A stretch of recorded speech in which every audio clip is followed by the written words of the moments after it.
Vamos abrir nossas Bíblias. Livro de Jó, capítulo 1, o verso 20 e o 21. E vem de 22 também. Amém? Podemos ler? Diz assim a palavra do Senhor. 20. Então Jó se levantou, rasgou o seu manto, rapou a cabeça e lançou-se em terra e adorou. E disse: Nu saí do ventre de minha mãe e nu voltarei. O Senhor o deu e o Senhor o tomou. Bendito seja o nome do Senhor. Amém? Em tudo isto Jó não pecou, nem atribuiu a Deus falta alguma. Repita comigo só esse último 22. Em tudo isto Jó não pecou, nem atribuiu a Deus falta alguma. Nem atribuiu a Deus falta alguma. Amém. Pode sentar, irmãos. Irmãos, nós sabemos que, por mais que nós venhamos tentar a nos desvencilhar da realidade da vida, a verdade é que Deus é um ser perfeito e nós não conseguimos nos furtar da realidade de Deus. Então a palavra de Deus nos mostra que cada um de nós na estrada da vida tem uma quilometragem espiritual que há de nos conceder uma vida um pouco mais leve ou um pouco uma vida mais intensa. Então nós olhamos de uma forma silenciosa, cada um de nós, para uma vida porque queremos, na verdade, um conforto. Então a nossa alma busca um conforto, ela busca um alívio, ela busca estar fora da pressão em que normalmente nossas vidas estão. A palavra dessa noite, Deus me revelou ontem pela madrugada, e foi algo que eu nunca preguei sobre a realidade desse assunto, do livro de Jó, um livro que eu preguei muito poucas vezes. Eu nunca tinha visto a obra de Deus com a realidade que Deus me mostrou. Então eu comecei a ver, uma das coisas que Deus me deu de entendimento, é que a visão do homem normalmente era uma visão lateralizada. Ou seja, ele olha para uma lateral, ele olha para a outra. Então isso faz parte da vida dele, olhar para a esquerda ou para a direita. E por quê? Porque na verdade, irmãos, quando nós olhamos para a esquerda ou para a direita, nós estamos fazendo aquilo que é óbvio para a nossa vida temporal. E nem sempre, na verdade, nós percebemos isso. E Deus colocou no meu coração que existe uma realidade para todos nós desembaraçarmos da nossa vida, porque determinados mandamentos ou fundamentos, eles têm que ser seguidos conforme a necessidade da nossa fé. Então nós vemos um homem aqui, que naturalmente, ele nunca viu a Jó, mas nessa época não tem Bíblia, nessa época o Evangelho é falado por pensamentos. Então digamos que alguém faleceu, não tem Evangelho, mas tem os pensamentos, e a pessoa então replicava os pensamentos da lei de Deus, e naturalmente um ou outro ia trazendo a realidade daquilo que lhe convinha. E os pensamentos de Deus, irmãos, são pensamentos que devem ser honrados, não de uma forma em que eu, você, consigamos fazer um culto para apresentar a Deus aquilo que nos convém. E esse homem chamado Jó, um dos homens mais antigos da Bíblia, ele conseguiu resgatar algo da parte de Deus em que milhares e milhões de homens não conseguiram resgatar já na época dele. E por que eu digo isso? Passado Moisés, que foi o maior profeta de Deus, nós olhamos o que? Nunca mais houve um profeta como Moisés. Mas a referência de Jó é que ele pode resgatar parte do legado de Moisés. Então você não tem Moisés, mas você tem a referência do legado de Moisés. E quando nós olhamos para a palavra de Deus, nós vemos que notoriamente ele é uma pessoa totalmente diferente. Ele começa muito diferentemente. Por quê, irmãos? Porque às vezes nós nos reunimos e a pessoa está com o pensamento lateralizado, ou seja, eu penso aquilo que eu preciso, sabe, irmão Eduardo? Eu preciso de uma casa, preciso de um carro, eu preciso de emprego, eu preciso de dinheiro. Então o meu pensamento é lateralizado, eu só olho para um lado, para o outro, é isso que eu preciso. Jó entende perfeitamente que a palavra de Deus vai lhe trazer um avivamento, vai lhe trazer um outro entendimento, ele vai ser um homem destacável. E por que Jó é um homem destacável? Porque ele não pensa de forma lateral, como muitos de nós até pensamos, de forma errada. Ele pensa de forma vertical. Então veja bem, quando você está verticalizado em Deus, você começa a entender que cada detalhe, irmã Eliette, cada verbo, cada predicado, cada apontamento da parte de Deus para a nossa vida é fundamental. Para quê? Para que Deus possa fazer uma obra diferenciada na nossa vida. E aí então é que entra a realidade de Deus nas nossas vidas, que muitas das vezes nós olhamos e ficamos assim perplexos com alguma coisa e dizemos no nosso íntimo, no nosso coração, sabe presbítero? Eu estou na igreja, mas eu não sei o que é, falta alguma coisa que não se encaixa. Eu estou orando, estou jejuando, estou até, dizimando, mas está faltando alguma coisa. Então, sobre isso que Deus colocou no meu coração, é que nós vamos falar nesta noite. Então, Deus me deu como tema dessa palavra, para eu poder naturalmente memorizar, e eram mais coisas que ele falou, mas não dá para anotar tudo, ele tem uma velocidade muito grande. E ele falou comigo bem claro: tudo que você olha para o lateral são coisas que normalmente o homem recorre. Então, por exemplo, um homem tem um problema de natureza terrena temporal, ele vai ao homem, vai a uma mulher, vai ao pai, à mãe, mas ele nunca no primeiro momento ele verticaliza o assunto que ele tem. Então é aí que estão os problemas. Por quê? Porque eu já pensei em fundamentos para que ele, na verdade, me consultasse e eu pudesse desembaraçar a vida dele, mas ele não, ele pensa sempre de forma lateral. Ele pensa em ir para o fórum, ele pensa em viajar para um outro país, ele pensa em outro emprego em outro estado, ele pensa numa noiva que está no Rio Grande do Sul, outra que está no Afeganistão, mas ele pensa, segundo Deus me falou, ele nunca pensa para cima, ele sempre pensa para o lado. E aí Deus me deu e falou assim: eu tenho 5 fundamentos que meu servo Jó usou, e é por isso que o meu mistério, a minha ciência, o meu relacionamento com o Jó e com homens que são verticalizados são relacionamentos diferenciados. E aí eu comecei a entender, e Deus me disse que nas orações, muitas das vezes nós não compreendemos, saímos disparando, vamos orar, mas peraí, tem tudo uma ordem. E ele me disse que Jó entendia toda essa ordem, ainda que nunca estivesse, ao lado de Moisés, mas Jó foi um dos homens mais fundamentais em meio ao povo de Israel. Por quê? Porque ele não vivia de forma lateralizada, ele vivia verticalmente. E essa palavra é uma palavra que Deus me colocou no coração, e eu li nesta noite para os irmãos, e a Bíblia diz assim, então, verso 20: então Jó se levantou, rasgou seu manto, rapou a cabeça e lançou-se em terra e adorou. Quando nós estamos falando de Deus, irmãos, tem coisas que a gente fica pensando, Deus pode fazer todas as coisas, Bruno. A Bíblia diz que tudo nós podemos fazer, mas nem tudo convém. Então uma das coisas que não convém a Deus que Ele faça é que Ele adore a si mesmo. A Bíblia está dizendo aqui, bem claro, que Jó entende. Então Jó se levantou, rasgou o seu manto, rapou a cabeça, lançou-se em terra e adorou. A Bíblia diz bem claro que importa que meus adoradores me adorem em espírito e em verdade.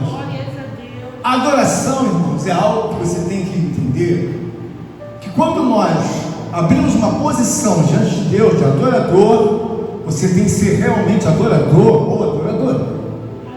Toda vez que você abre uma posição diante de Deus, você abre uma posição, mas com a conscientização que Deus te dá, você entende que eu tenho que fechar essa posição. Ele diz aqui, a Bíblia, que então Jó se levantou, rasgou o seu manto rapou a cabeça e lançou-se em terra. O que Jó fez? Ele entrou num processo de submissão, ele entrou num processo de humilhação, ele entrou num processo ao qual normalmente os homens não entrariam. Por quê? Porque ele está vendo tudo sendo destruído. A família dele está sendo destruída, está perdendo os bens, está perdendo todos os objetos, outras concessões. Jó era um homem muito rico, talvez fosse um dos homens transportadores da época, com o maior número de animais e com o maior número de pessoas servindo a ele, trabalhando a ele. Então Jó é um homem destacado do Oriente. Ele não é um homem comum. Mas por que ele não é um homem comum? Por quê? Porque ele não tem uma vida horizontal. Ele é rico, ele tem animais, ele tem filhos, filhas, mas ele olha diferentemente a vida daquilo que muitas das vezes nós olhamos. Então nós observamos que aqui no capítulo 1, fazendo um contexto aqui do livro inicial, olha o que diz assim a palavra de Deus.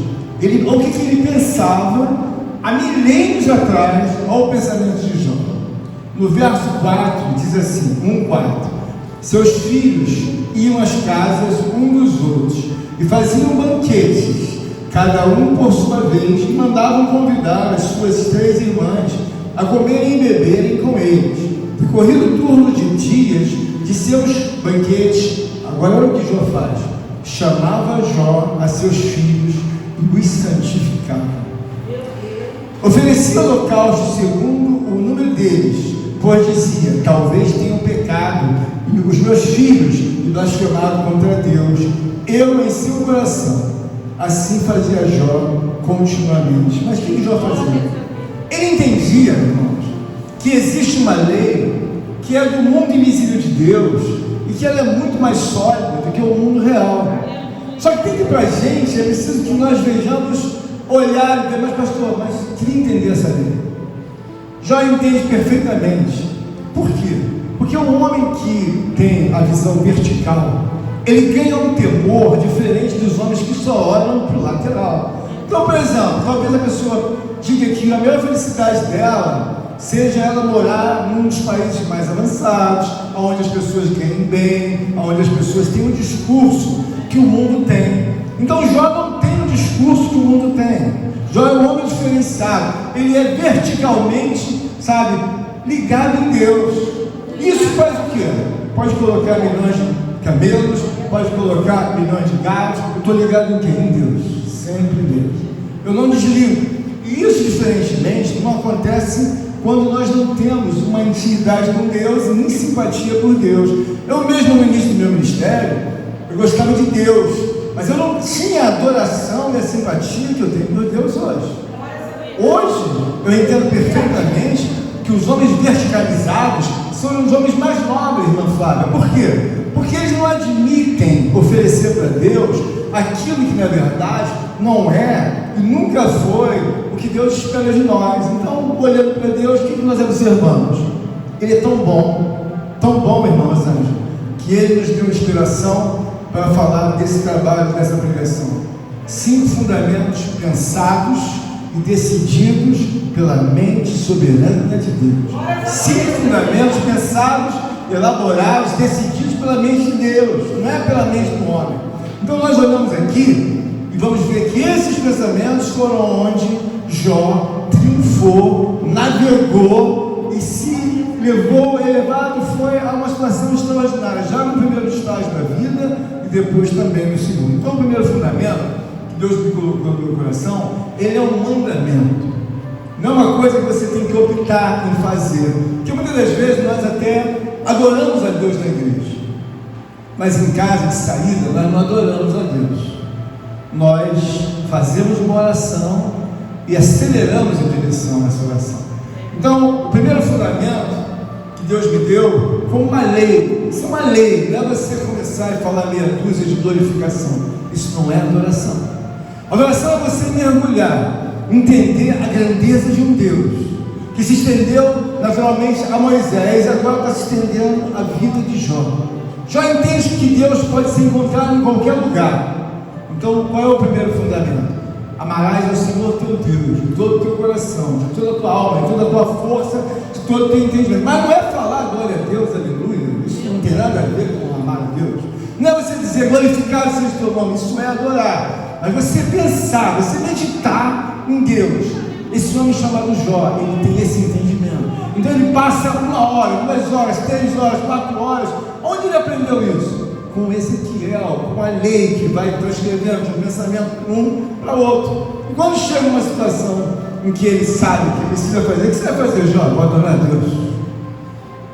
O que eu vou fazer? Vou adorar a Deus, eu vou glorificar Ele, vou exaltar, vou bendizer.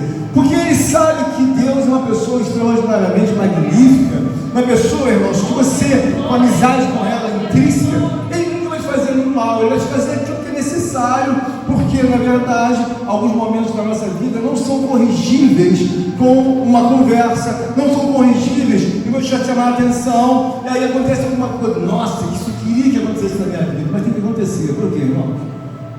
Quando nós fazemos as coisas de uma forma que seja ordinária, bíblica, tudo melhora. Adorar a Deus é você entender que muitas das vezes você adora você próprio, você adora a sua própria família, você adora a sua igreja, mas você não adora Ele como você deveria adorar.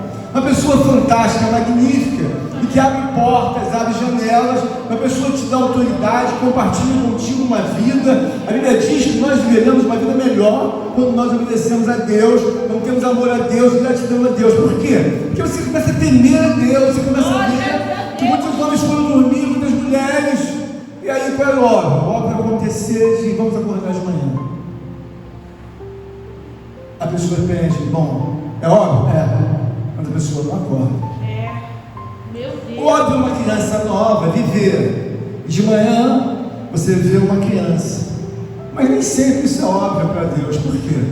Porque o mandamento de Deus deve ser respeitado. Então, às vezes, mesmo os cristãos não têm esse entendimento, já sai disparando uma oração como se Deus fosse um mordomo ou o governador da vida dele, que tem que lhe dar aquilo que ele quer. E o que ele tem? Adorar a Deus é fundamental. É separar um momento que às vezes você separa para jantar, para almoçar, para passear com seu filho, às vezes você separa um momento para viajar. Mas quando é que você separou um momento para glorificar, engrandecer e exaltar o nome do Senhor? Porque cada momento que você tem na sua vida é uma posição que você abre. Você abriu a posição, você fechou. Qual foi a minha posição? Fomos na churrascaria. Quantas horas ficaram? Ficamos lá 3 horas. Fomos à praia. Quantas horas ficaram? Passamos o dia todo. Mas aí Deus vai pegando o histórico da nossa vida e vai ver quando é que você abriu uma posição na tua vida de adorar a Deus, comparado ao momento que você fica destacado fora. Quando é que você abriu? Então Jó entende que tem que adorar. O que é adorar? Me deixa em paz.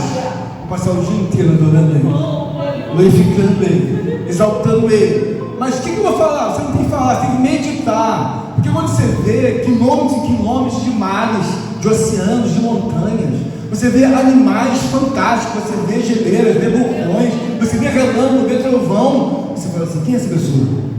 A pessoa mais magnífica que tem no mundo. Essa pessoa é extraordinária. Por quê? Olha o que ele cria, olha a quantidade de insetos, olha a quantidade de bactérias, olha o ouro que faz a prata. Você fica com o assunto para o dia inteiro. Mas por que enche o teu coração? Que você está adorando, glorificando, exaltando. Já entende que está passando uma tempestade, mas ele entende também que, em primeiro lugar, na vida de qualquer homem que queira ser verticalizado, porque o homem vertical, irmãos, ele é totalmente diferente do homem lateral, que vê a vida como lateralizada. Porque ele só olha para a terra, ele olha para a Lamborghini, ele olha para casa, ele olha para os filhos, ele olha para o mercado, ele olha para isso. O verticalizado não, é um homem como Davi. A Bíblia diz que ele, Deus, fala, Davi é homem segundo meu coração, porque Davi é verticalizado, não é lateralizado. E quando nós então começamos a ver os nossos problemas, nós precisamos ver qual é o fundamento primeiro da nossa vida. Amar a Deus. Amar a Deus não é glorificar, nem exaltar. Aleluia, glória a Deus, não é isso. Você separa um tempo para você trabalhar, você fica horas. Você separa um tempo para você, sei lá, viajar ou fazer alguma coisa, ou ir na casa do seu primo, da sua tia. Você fica horas, como é que você está? Lembra, tia, aquele assunto? São horas na casa dos outros falando aquilo que nunca deveria falar. Mas aí Deus, na sua perfeição, vai olhar como está o primeiro fundamento da sua vida. Aí o anjo vai, Deus pede para abrir, abre o extrato. Quero ver o primeiro fundamento, como é que está na vida dela, odeio. Maravilha é o Senhor teu Deus. Quantas horas ficou me adorando, minha mãe? Quantas horas ficou no monte só me adorando, só me adorando? Não falou de criança, de filho, de mulher, não falou de emprego, não falou de nada de doença, só me adorando. O anjo fala: olha, Senhor, não queria te dar essa notícia, mas não tem nem 5 minutos de adoração. Mas aí o que acontece? Por que Deus tem essas exigências? No sentido de que o primeiro mandamento ou fundamento é amar a Deus. Irmãos, não tem nada no mundo que possa mudar a tua história ou a minha história do que Ele. Se você não tem essa intimidade com Ele, é sinal que você precisa materializar Deus. E Jó tem essa característica, porque ele está perdendo tudo. Já morreu a mulher, já morreu as filhas, né? A mulher das filhas, já morreu alguns empregados, perdeu tudo. Gado, perdeu ovelha, perdeu animal, perdeu tudo. E alguém diz: Jó, você não tem mais nada, você perdeu tudo. Qual era a reação dele? Era talvez pensar como os homens lateralizados pensam: não, Deus, eu não aceito, não, Deus, eu declaro que não. Jó não faz nada disso. O que Jó faz? Ele vai avançando na adoração a Deus, respeitando a Deus dentro da mais, profunda catástrofe da vida dele. Jó perdeu tudo. É aqui no verso 21, e a Bíblia diz: nu saí do ventre de minha mãe, e nu voltarei. O Senhor deu, e o Senhor tomou. Bendito seja o nome do Senhor. O que você vê com isso, irmãos? Uma pessoa precisa compreender que cada um de nós tem um comportamento cognitivo. Ou seja, eu construo um pensamento e eu vou viver daquele pensamento. Por quê? Porque eu entendo que aquele pensamento é um pensamento que me atende diariamente, mas nem sempre aquele pensamento construído é o pensamento que agrada a Deus. Você pode ter construído uma excelência de alguns assuntos e Deus fala: mas para mim o teu aspecto aí comportamental, cognitivo, não me agrada. Por quê? Porque você não entendeu que eu sou Deus. E assim como eu fiz na vida de Jó, há milênios Jó entendeu isso fácil. Por que ele entendeu? Porque o segundo mandamento, irmãos, é um mandamento que nós diríamos que não estava nos dias de Jó, considerando que naqueles dias havia a obrigação sacerdotal do povo de Israel. Então alguns homens eram selecionados para sacerdotes. O que o sacerdote faz? O sacerdote, ele cuida da vida dele, mas também cuida da vida das pessoas. Você pode dar uma glória a Deus? Então ele cuida da vida dele, ele também cuida da vida das pessoas. O que é fácil entender? Jó já tem a prática de amar o próximo antes mesmo que fosse lhe dado qualquer que seja a orientação. Por que é fácil a gente entender que nós temos que amar o nosso próximo? E aí alguém vai perguntar: mas pastor, me diz até onde isso é importante. Irmãos, vamos entender o seguinte: a palavra de Deus, ela é um labirinto linguístico. E você só entende alguém quando as palavras são materializadas no seu poder cognitivo humano, e alguém diz: estou entendendo, irmã Flávia. A irmã Flávia me mostra algum objeto, eu digo: estou vendo, é azul, isso, azul. Então nós temos a comunicação. Por quê? Porque entendemos a realidade, e aí então a obra linguística vai avançando, vai se materializando. Eu troco uma ideia com um, com o outro, e nós vamos entendendo. Mas por quê? Por causa da palavra. A palavra de Deus está mostrando bem claro aqui que Jó já tem muita gente a serviço dele.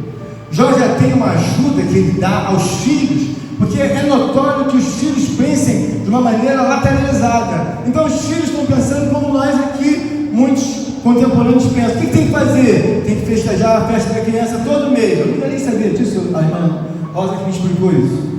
Agora todo mês tem que festejar? Irmã Inês, uma vez, antigamente era uma vez por ano. Agora eu não sei quantas vezes são exatas, mas eu sei que não é mais uma vez. O aniversário é 2 meses, 3 meses, 4 meses. Isso nunca existiu no meu tempo, mas agora, se não é isso, é bem parecido com isso. Amém? Amém. isso não foi uma invenção? Foi. Mas uma invenção para quê? Para alguém ganhar dinheiro, para alguém ter mais proximidade com o filho ou alguma coisa dessa natureza. Mas isso não é amar o próximo. Por quê? Porque quando Jó começa a entender a função sacerdotal, é você entender o seguinte: eu tenho a minha função sacerdotal pessoal, mas aí o presbítero Douglas vem aqui e prega: amarás ao teu próximo como a ti mesmo. Alguém diz assim: olha, Bruno, por que eu tenho que amar meu próximo? Irmãos, a palavra de Deus, ela constitui algo que você começa a ficar expert. Por quê? Eu já tenho uma palavra: amarás ao Senhor teu Deus de todo o teu coração. Até aí, tá legal? Abrimos a posição, fechamos a posição. Agora eu tenho segunda: amarás ao teu próximo a ti mesmo. Acontece que você não consegue amar o teu próximo. Mas alguém diz: o que acontece, pastor? Você não consegue amar o teu próximo? A primeira posição que você abriu, ela fica invalidada. Ela não tem valor. Mas peraí, pastor, me explique. Não tem valor. Por que não tem valor? Vamos abrir a nossa Bíblia em 1 João. Meu Deus. Todos encontraram? Acho que é 1 João, capítulo 4.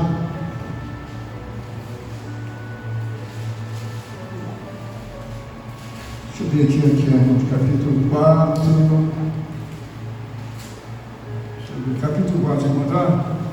1 João 4, 20. Todos encontraram? Vamos ver aqui se é a prova, se vai invalidar ou não a primeira posição. Jó entende isso bem e faz isso bem. Se alguém disser ama a Deus e odiar a seu irmão, é mentiroso. Pois aquele que não ama a seu irmão, a quem vê, não pode amar a Deus a quem não vê. Meu Deus. Se você não amar o teu irmão, você não entender que das entranhas da alma dele, do corpo, do espírito dele, você deve entender o seguinte: olha, a irmã Inés está aqui, aí eu faço um juízo de valor dela. Qual é a minha sensatez? Eu tenho que ter um juízo de valor equilibrado. A minha irmã querida e amada, que está na nossa igreja, ela não é uma jovem de 15 ou de 20 anos. O meu juízo de valor tem que ser: preciso ajudar a minha irmã. Quando eu puder ajudar, vou ajudar. Por quê? Porque eu tenho que fazer prova do meu amor. A palavra de Deus está mostrando bem claro que você invalida a primeira posição quando você não considera esse segundo mandamento. Qual é o mandamento, pastor? Amarás o teu próximo como a ti mesmo. A Rosângela entrou aqui para falar a palavra de Deus, então ela cantou, louvou, mas ela sabe que, na verdade, o cunho espiritual aqui, irmãos, é que nós saímos daqui com entendimento. Aí o Bruno vai falar: mas agora eu estou entendendo. Então quer dizer que a minha oração não flui. Por quê? Você tem que amar a Deus, você tem que amar o próximo. Isso não pode ser algo que, na verdade, seja uma situação, digamos, um teatro, ou seja, uma fala. Não, você tem que amar. Eu não consigo, você tem que tirar esse problema da sua vida. Por quê? Você vai invalidar a sua vida espiritual. Jó entende isso perfeitamente. Há muitos homens que entendem que o coração deles, para ficarem aquecidos, afogueados, verticalizados, é preciso ter uma vida, irmãos, em que a gente observe a palavra de Deus, entenda e tenha temor. Porque muita gente lê: amarás o seu Deus de todo o teu coração. Tá, amei, estou amando, estou glorificando, já saí com ele no parque, já saí com ele na praça, fui para o clube hoje, já fui para a igreja de oração, já amei a Deus, estou fogueado por Deus. Tá bom, agora vamos para o outro próximo passo, vamos abrir outra posição. Meu Deus. Abramos então uma posição que temos que amar o nosso próximo. A obra que você tem com o seu próximo. Olha, pastor, não simpatizo com muita gente, não. Eita Deus. Não gosto, inclusive, até mesmo de alguns dos meus parentes. Não gosto até mesmo de alguns irmãos. Sabe, eu tenho uns problemas aí silenciosos comigo, mas eu tenho. O que acontece com você, irmãos? Você nem sente, você já invalidou o teu primeiro quadro. A palavra de Deus nos mostra bem claro aqui que o primeiro fundamento é amar o Senhor teu Deus de todo o teu coração. O segundo é amar o teu próximo. O segundo. Agora nós vamos para o terceiro fundamento de Deus. O terceiro fundamento de Deus é uma prerrogativa. Eu considero que seja um mandamento que saiu dos lábios de Jesus. E ele está em Mateus 6,14. é a prerrogativa que regula a reconciliação com Deus. Ou seja, Mateus 6,14, ele fala de uma necessidade de você e eu, e todos nós, perdoarmos aos nossos devedores. Então, em 6,14, o que acontece com a palavra do Senhor? Nós vemos aqui que existe uma palavra que diz assim, Mateus 6,14, tem Marcos. O que diz a palavra de Deus? 6,14. Porque se perdoardes aos homens e suas ofensas, também vosso Pai Celestial vos perdoará. Se, porém, não perdoardes os homens as suas ofensas, tampouco vosso Pai vos perdoará as vossas ofensas. O que acontece, irmão? Se Deus me perdoar, a minha oração é em vão. Ela não prossegue. Por quê? Porque existe dentro de uma reflexão, orientação bíblica, um cognitivo rápido. Por que eu não posso, na verdade, enfrentar Deus? Você tem que perdoar. Eu não posso guardar alguma coisa, porque eu sou representante de Deus. O Bruno não é um representante de Deus. Está formando um poder cognitivo do Espírito Santo. Mas o Bruno não consegue perdoar. Nós temos um problema, porque ele está invalidando a vontade santa de Deus. A Bíblia diz aqui que Jó, ele tem essa atenção. A Bíblia diz que em tudo ele não pecou. E quando a gente não peca, o que fica, na verdade, registrado? Passou pelo primeiro fundamento, que é amar a Deus. Passou pelo segundo, que é amar seu próximo. Passou pelo terceiro, que é a prerrogativa, verdadeiramente, do perdão. Eu tenho que perdoar, porque a Bíblia fala que em certa ocasião Pedro chegou perante Jesus e disse: Senhor, me esclarece esse assunto, me deixe evidenciado esse assunto. Quantas vezes eu tenho que perdoar? Jesus parou, pensou e falou: Pedro, 70 vezes 7. Ele quis dizer o seguinte: você tem que trazer o perdão de uma forma ilimitada. Mas qual é o problema, irmão? O problema é que você invalida a tua capacidade de ter uma vida verticalizada com Deus. Porque Deus olha e fala: se eu perdoo, por que aquela mocinha lá não pode perdoar? Se sou eu que perdoo, por que aquele rapazinho não pode perdoar? Então nós temos que entender o seguinte: por que as nossas orações não fluem? Porque existe uma força divina que trava a minha oração. Pastor, eu sou obrigado a perdoar. Irmão, irmã, você é obrigado a perdoar. Mas pastor, eu não quero fazer. Então, irmãos, veja bem, se esse campo, esse freio de mão que Deus colocou, fosse algo que você pudesse substituir o eu, não, mas não tem substituição. Por quê? Porque a Bíblia diz que eu tenho que perdoar. O que é perdoar? É suspender aquilo que é um obstáculo para mim, na minha reconciliação com Deus. Ah, você me perdoa? Então você não tem reconciliação com Deus. Por quê? Porque Deus não ouve a pessoa que não perdoa. Quem é a pessoa que não perdoa? O pecador. O que Deus fala?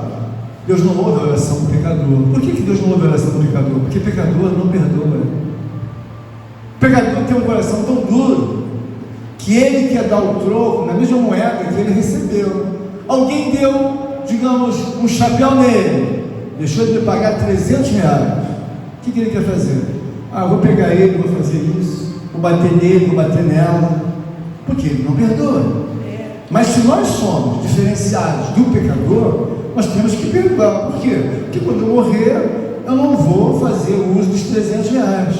Tudo bem que a pessoa te deu uma situação de problema, um prejuízo, mas irmão, mas tem que perdoar. Porque veja bem, os bancos, eles vão e fazem empréstimos para a pessoa pagar a sua casa própria. É bem verdade que quando você faz um empréstimo para a casa própria, ele diz assim para você: os juros é esse. Você compra a casa própria, só que ele te faz pagar 3 casas próprias, uma para você e 2 para ele. E aí, quando você tem um problema, o que você faz com o banco? Você vai procurar o presidente do banco? Vai matar o presidente? Vai matar a diretoria? Não. Por que se você não vai matar o presidente do banco e nem a diretoria, quando você tem um irmão dentro da sua igreja, dentro da sua casa, na sua vizinhança, você tem que relevar? Por quê? Porque você não tem uma pessoa perfeita. Aleluia. Você não tem, na verdade, um homem perfeito, porque nenhum de nós é perfeito, inclusive eu não sou perfeito em nada. Então você tem que me relevar em alguma coisa, você não tem que relevar a toda a igreja. Por quê? Porque eu sei que você erra, eu posso errar, eu posso exagerar, eu posso passar. Aleluia. Mas quem é que me perdoa? Eu creio que Deus me perdoa, porque eu reconheço a minha incapacidade de perfeição. Jó entende isso com uma flexibilidade, que aqueles homens que trabalham para ele, aquelas mulheres, as filhas, ele entende, olha, elas podem pecar, e se elas vacilarem com Deus, o pecado delas pode mexer com a ira de Deus. Jó tem aquela visão sacerdotal em que ele nem viveu na época de Moisés, mas ele entende o quê?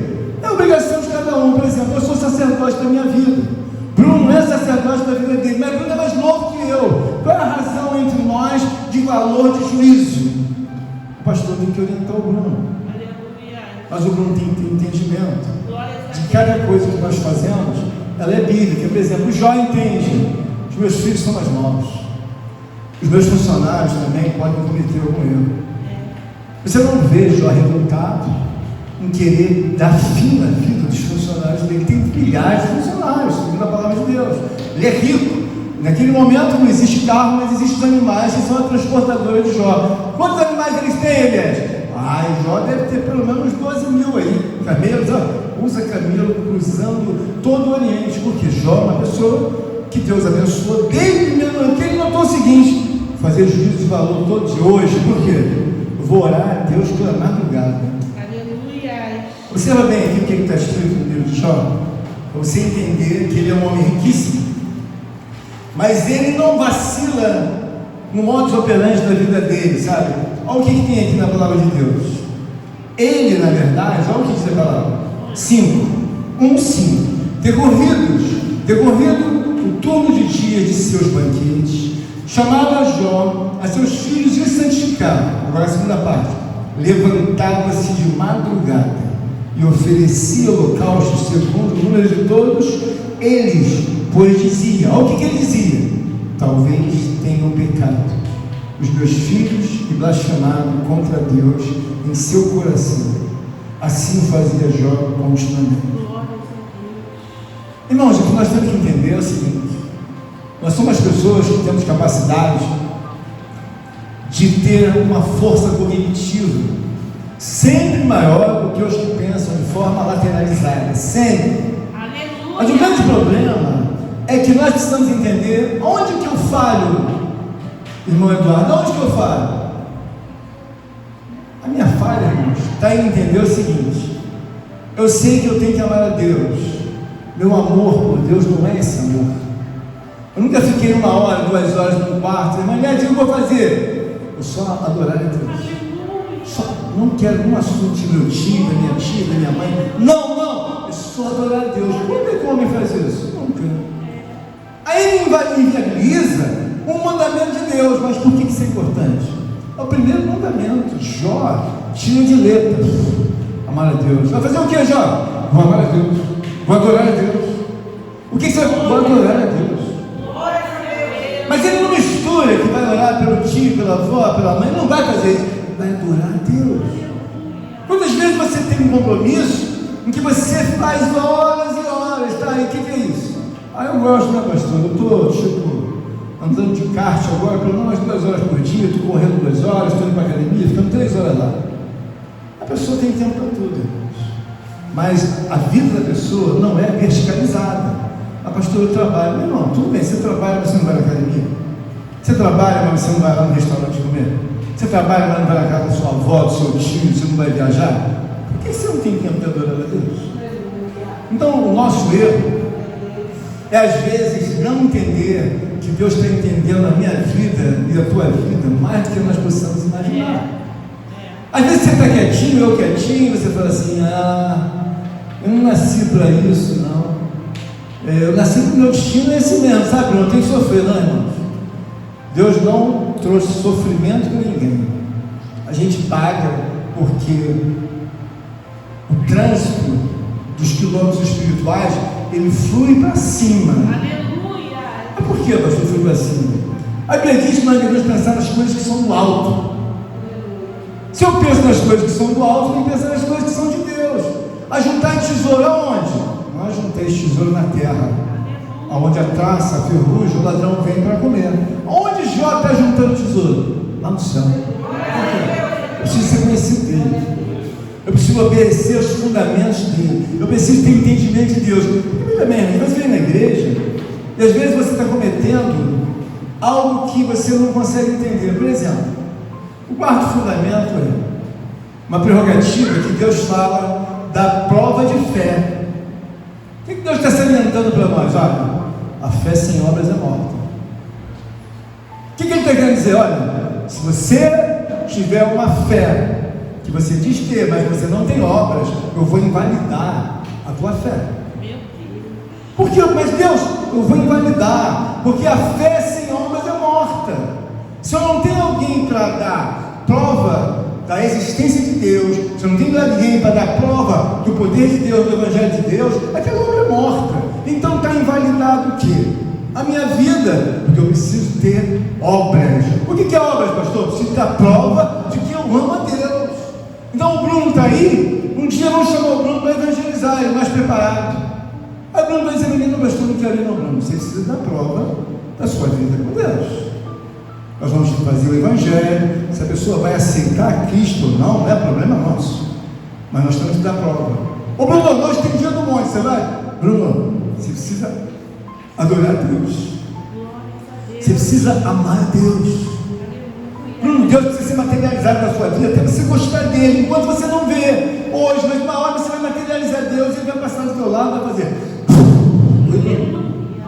Vai passar do lado do qualquer que seja, irmão. Oi, irmã. Cheguei, estou aqui. É um silêncio, mas ele fala com os movimentos dele. Eu entendo perfeitamente quando eu estou num lugar pregando, eu vi, Deus não chegou. Por quê? Porque eu não senti nada aqui ainda.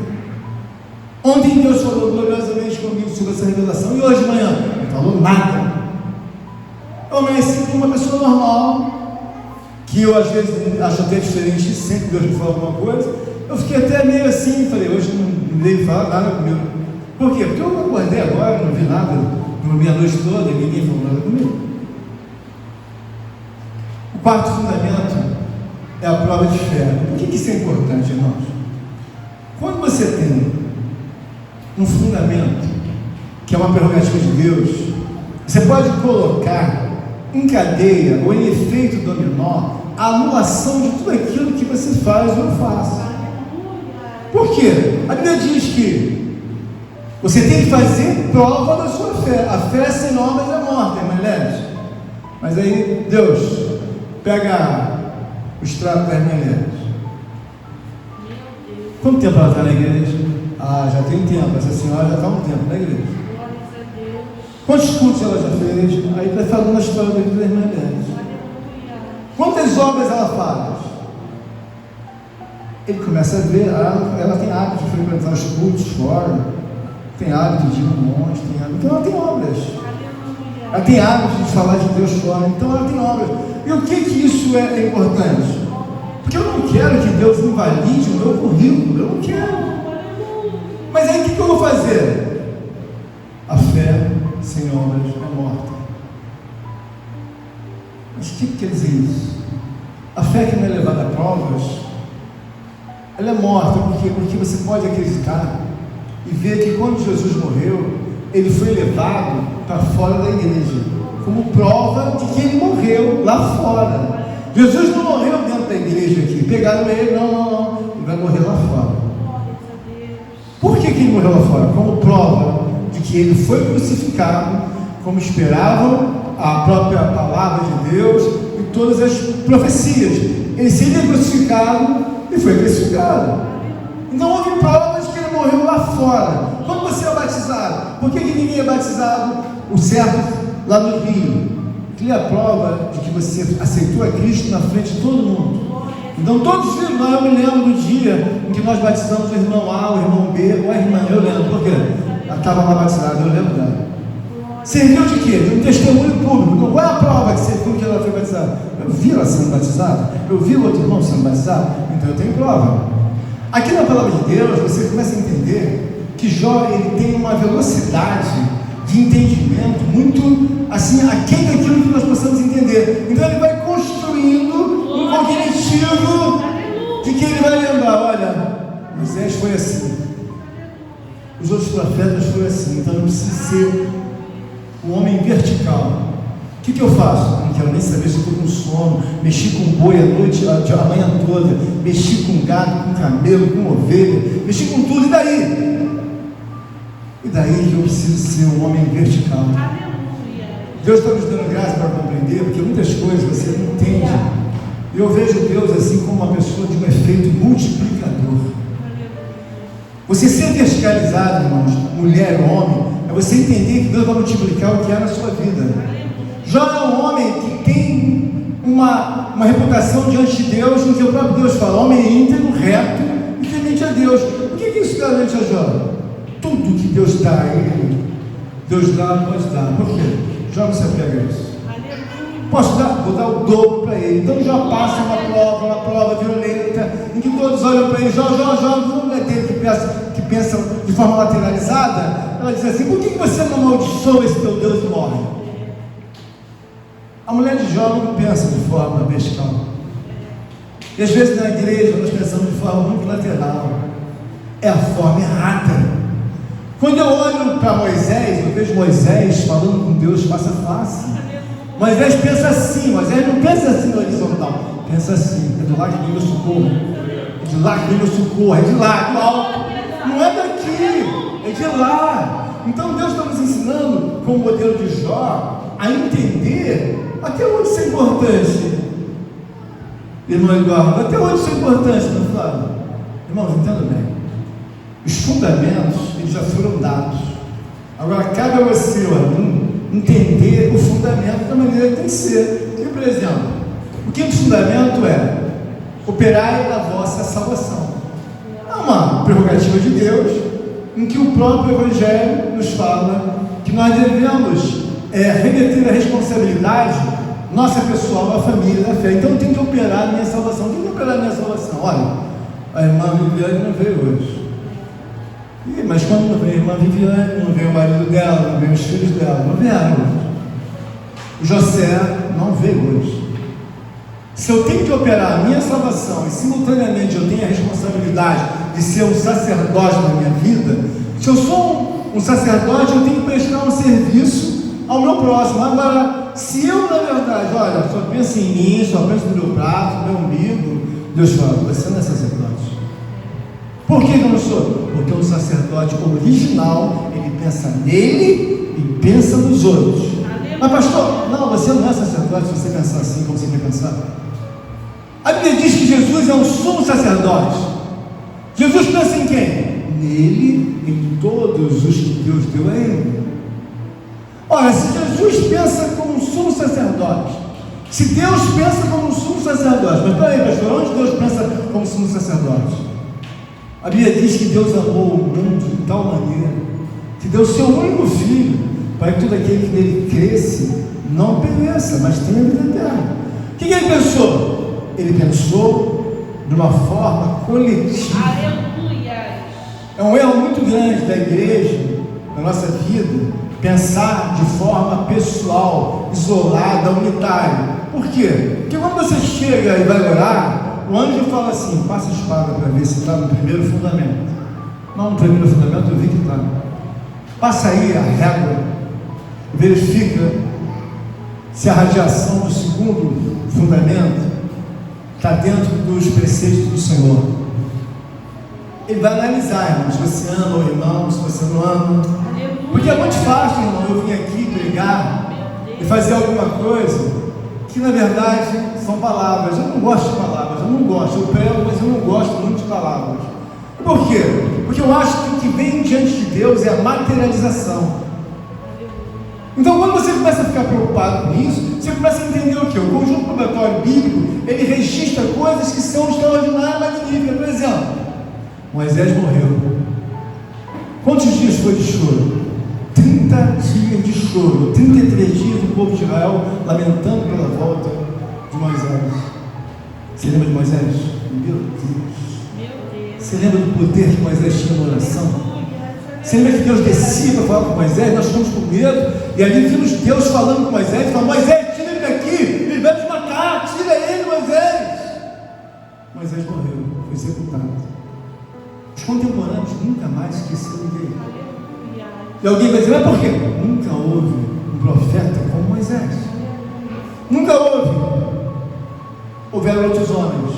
Jó é um homem diferenciado, porque ele retrata e opera a salvação dele. Não, tem opera a salvação.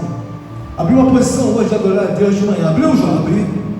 E aí, vou fechar meio-dia. E depois? Agora eu vou trabalhar. Trabalhar, tem que mexer nos bois, tem que mexer lá com as pessoas. Quando for 6 horas, eu devo estar terminando. E aí eu vou jantar. Mas logo em seguida eu vou abrir outra posição com Deus. Qual é a posição que você vai abrir? Eu vou abrir uma posição de oração. Por quê? Eu preciso orar a Ele. Eu preciso agradecer a Ele. Foi um dia magnífico. Ele me deu tudo de volta, me deu tudo em dobro. Eu não sei o que eu posso fazer por Ele. Eu não tenho nada para fazer por Ele. Mas eu preciso orar a Ele, agradecer a Ele, exaltar a Ele. Jó entende, olha, tudo meu se multiplica. As minhas filhas são as mais bonitas do Oriente. Nunca houve, sabe, Deus me deu de volta umas filhas lindas. Não tem nenhuma mulheres que cheguem aos pés das minhas filhas. Aí você falou: o que? Já não tem nenhuma. As filhas são as mais bonitas do Oriente. E agora? Eu sou o mais rico do Oriente. Ninguém tem mais do que eu. Por quê? O próprio Deus na minha vida fez tudo isso. Eu não conhecia Ele, mas agora eu conheço. Para terminar, capítulo 42 de Jó, verso 12 diz assim: assim abençoou o Senhor o último estado de Jó, mais do que o primeiro, porque veio a ter 14.000 ovelhas, 6.000 camelos, 1.000 juntas e bois e 1.000 jumentas. Também teve outros 7 filhos e 3 filhas. Chamou o nome da primeira Gemina, e da outra Késia, e da terceira Querem e Rapuque. Em toda aquela terra não se acharam mulheres tão formosas como as filhas de Jó, e seu pai lhes deu herança entre os seus irmãos.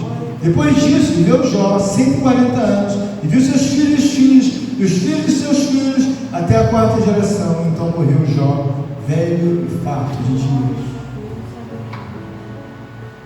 Eu vou ter que fechar aqui para terminar. Tinha um pedacinho mais para falar. Quero dizer aos irmãos que esse recado, ele visa você ver a diferença de um homem que serve a Deus com a convicção de que existe um Deus. Nós temos muitas coisas que acontecem na nossa vida que são coisas laterais. Elas não podem impedir a minha comunhão com Deus.